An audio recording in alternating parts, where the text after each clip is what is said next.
So before you go popping off in the comment section, hear me out on this one. I'm a Guts fan, always have, always will be. But I think there were some critical moments that he had a choice to make and made the wrong one. Throughout the Golden Era to the Eclipse, there were situations that were presented to Guts that I think could have changed the trajectory of the story differently. So we'll start at the height of the climax where Guts defeats Griffith for the first time and leaves the Band of the Hawk. Guts was training still and living his calm, peaceful life. Honestly, he could have just called it good and that was it. But of course, in his subconscious mind, sparks that come from when blades crash and collide give him a sense of joy, a sense of meaning. We've all been there. It's the little stuff that fulfills you, you know? Which is nice and all, but just because you hear Griffith and the Band of the Hawk are in trouble doesn't mean you have to go and try to be the hero. Let us not forget that Griffith doesn't see Guts as a friend, only as a tool. For they have no dreams.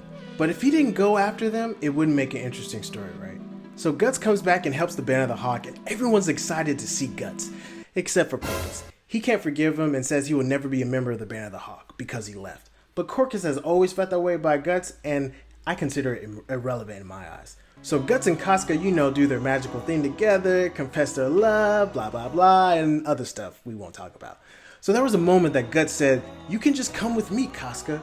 Like, why would Casca care enough to try to rescue a man that never loved her the way she does? I made a video explaining all that, so you can go watch that. But it's because of guilt.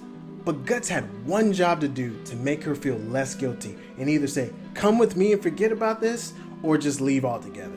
But again, that wouldn't make an interesting story and that wouldn't make us love Guts the way we do. Now, Guts was given the option to take Casca away from the Band of the Hawk after they saved Griffith, which was the plan. But Guts got soft and let Casca's guilt be his burden to stay with the Hawk.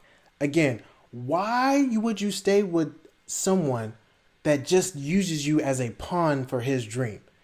Guts should have reminded her and said, "Look, there is nothing for you to do and there's nothing for me to do. Let's go," and say goodbye to everyone and leave.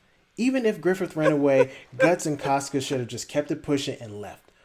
Or Guts should have just left by himself and kept going. But of course, he couldn't leave the woman he loves behind, and that wouldn't make an interesting story. Last is in the Eclipse. Guts was holding up the murderer of the Band of the Hawk for a long time, as he was being told by the other gods of hands that they are being sacrificed.